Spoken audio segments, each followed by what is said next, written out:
Hi everyone, I'm happy to welcome you all to this 30-minute webinar from Insights to talk about change. I'm Ben Sheath, and I've been delivering personal development programs for over 15 years. I design and deliver interventions that improve the human performance of organizations, and I support the transfer of learning to customers across our portfolio of solutions at Insights and the programs that we offer. I'll be talking you through the topic of change, what it is, why it's important, and how you can support your people through it. First of all, let me tell you a little bit about Insights.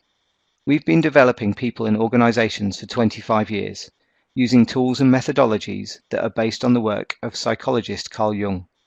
We focus on the self-awareness of the individual, and we help people understand more about their perceptions, their strengths and weaknesses, and the way they work with others. When it comes to change, we have supported people across the globe to integrate into new teams, new cultures, and we'll tell you a bit more about how later. But first, let's talk a little bit about change. When we talk about change here at Insights, and we do a lot, we often quote the statistic which says that around 70% of change initiatives fail. It's actually a pretty startling number, but it's somehow ceased to shock. It's accepted, even perhaps expected, that instituting organizational change is akin to pushing a rock up a hill. It's difficult, it's time-consuming, exhausting, and ultimately pointless. So if we bring that stat into focus by thinking of it in a new way, if we think about your job being to push through organizational change, well, actually, that means around 3.5 days of your working week are just an exercise in futility. Change can only work, however, if business leaders understand that the level of agility and resilience that the organization displays in the face of it come from the bottom up. And that's because change doesn't happen to organizations. Change happens to the people who make up the organization. People who have been given the time and space to develop themselves, to understand their own strengths, what's at the root of their personal workplace struggles, how they can be most effective and what motivates them, what kind of leader they will flourish under. Those people will be much more equipped to refocus their priorities and put their skills to the test in new ways than those who have been slotted into a role and given no personal development since they got their key fob on the first day. This is borne out by facts. Numerous studies show that increased self-awareness at work can lead to better team building, improved communications, more effective leaders, and better staffing decisions. On the other hand, low levels of self-awareness can be linked to an increase in workplace conflict, less authenticity in relationships, and a defensive attitude about personal shortcomings.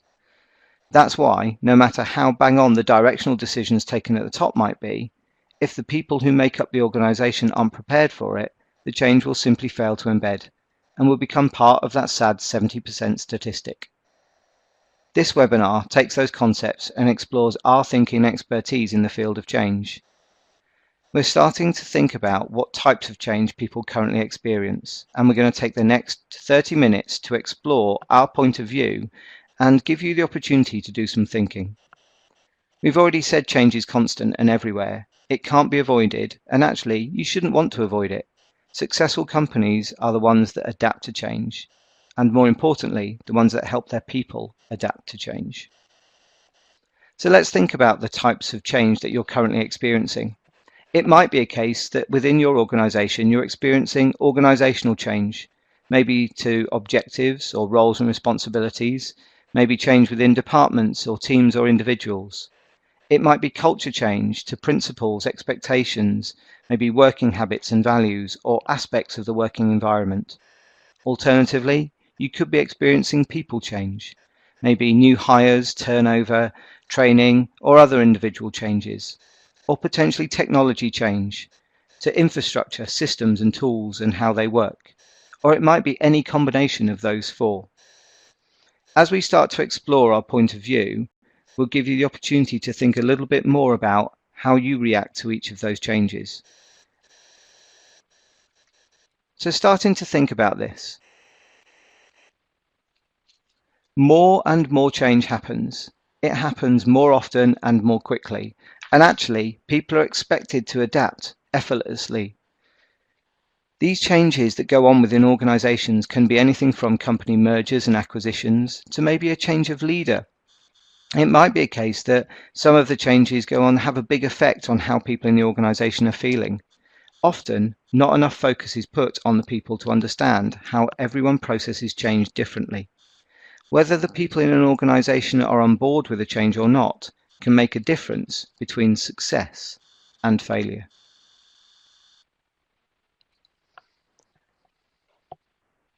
There is a crucial difference between managing the change process from the top down and supporting individuals to understand and manage their own reactions.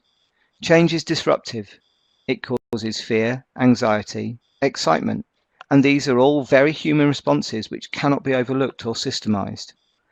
Our approach is to bring change to a very individual level, helping people take responsibility for their own responses to change and manage their behaviours during the process, but also to be aware and considerate of the different ways that other people react. To do this, we need to think about how every person is different.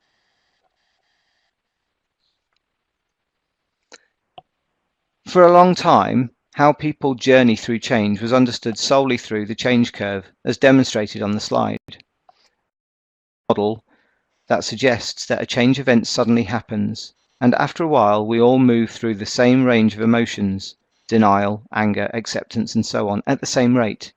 We all get that. There is a certain familiar feeling that ripples through people during changing times, but core to our belief is that people aren't all the same. We don't all experience events in the same way or at the same speed. One person's positive change could be your worst nightmare, for example. So it feels a little restrictive to claim that we all move through change uniformly. The way and how fast people are forced through change curve can have an impact upon stress levels, and this in turn can have an effect on performance. So we've taken this thinking by Kubler-Ross and started to apply our methodology to help people achieve greater insights.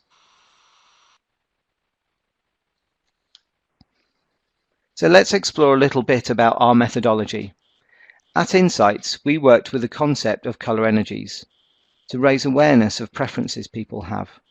These colour energies are based on the work of Carl Jung and assume that each individual has a preferred way of being that leans more heavily on some colour energies than others. Here's an overview of some of the possible responses to change. If you lead with a preference for cool blue energy, it might be a case that you are looking to understand a little bit more about why is the change happening and what's the context behind it. It might be a case that if you lead with that fiery red energy, you might want to know a little bit more about what's going to be achieved by doing the change. What can be in your span of control? If you lead with a preference for sunshine yellow energy, you might want to explore the options of how you can get involved. It might be a case of starting to understand a little bit more about who you can collaborate with. And finally, if you have a preference for earth green energy, you might be considering how this change impacts upon you and those people that you work with, and think about how it matches to your core values. Each of our colour energies offers its own strengths and challenges. So some of the things to consider as you work through change is how will it help you to be more aware of yourself, and how will it help you to be more aware of how other people approach change. If you think about the last time you experienced change, and if we refer back to the 4 changes or the types of change we asked you to consider at the beginning of this webinar, I wonder how you reacted to it. Which colour energy do you think you led with?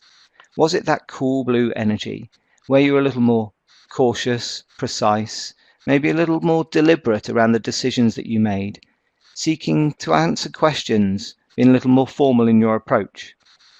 Was it a case that you adopted more of a fiery red energy approach, where you were starting to think about, okay, what's the competitive advantage behind this change? How can I make sure that we get the most from it? Being very purposeful in your approach to that. Did you adopt more of a preference for sunshine yellow energy, in which the engagement with that change was more about being sociable, collaborating with others, being quite dynamic, enthusiastic, and persuading others to get on board? Or actually, was your preference more around that earth green approach, being more caring, encouraging of others, encouraging them to share, but also giving people the opportunity to relax and respond to the change they're experiencing by being very patient. If you're familiar with these colour energies or not, you could use this model to help you think about how you last reacted to a change, but also to start to become aware of the impact of how other people responded to change as well. Helping people understand more about how you and other people use the combination of your colour energies to best effect is the success to thriving through change. Essentially, increasing people's self-awareness and helping them to understand why people process change in different ways will let them pull together in times of change. This is about being cohesive under times of pressure to get the best from performance. When it comes to maintaining positivity during change, people need to explore which mindset they typically occupy and how their colour energies show up in these situations. Change is an opportunity, but individuals often need to move from a fixed mindset to a growth mindset to see it that way. The two opposing mindsets are available to everyone. That fixed mindset, in where people hold the belief that their talents and aptitudes are predetermined and can't be changed, is very different to the growth mindset, where people believe that potential is always unknown and that talents and abilities can improve with effort. Having a greater understanding of how your colour energies show up in the two different mindsets and how you can make the most of those to impact upon your performance is fundamental to the success of change.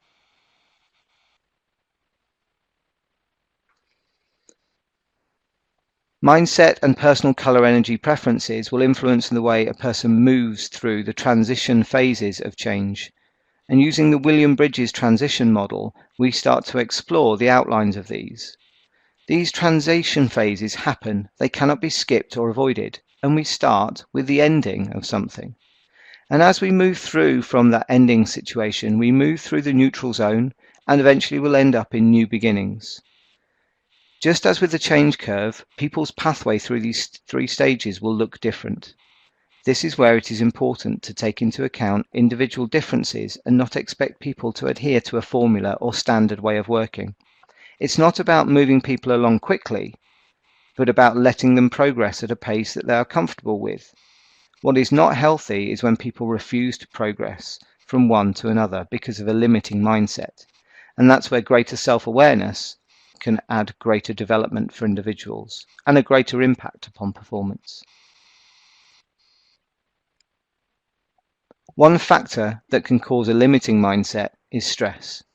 It's inevitable that as we move through the transition process, we'll come across different stressors in each phase. Using self-awareness, we can recognize what is causing the stress when it gets too high and what we can do to reduce the impact of stressors during transition. We can also do the same for others, acknowledging that things that don't cause us stress may do so for them. Simple things, such as assuming that others in your team don't need to talk through their concerns, can cause stress that you may not even be aware of. Managing stress in this way will help you remain resilient through the transition, even if you bounce back and forth between the stages. What this looks like will be different for different people. So what do we do at Insights? Here we help people through change. If we tell you a bit more about this, it might give you some ideas to bring back to your own organisation. As we've already said, we focus on the self-awareness of the individual to equip them with the understanding and resilience that they need to weather the change. We help individuals in a number of ways. We help individuals understand themselves better so they know how they are likely to react to change and why. We help explore the psychology of change with reference to the Bridges transition model, Yerkes-Dodson law, and the Kubler-Ross model, as previously mentioned. We help people identify their own colour energies and the combination of those, and how they will influence how they progress and transition through the phases. We help people develop a growth mindset so they can see the possibilities of change, not the limitations. And we help them consider how others will react to change to reduce stress triggers within the team. Our Thriving Through Change program helps people to navigate change effectively and uses our insights discovery model as its foundation. It helps us understand our preferences and why different people process change in different ways. The program considers our reaction to stress, our preferred communication style, how we process information, and what motivates and engages us.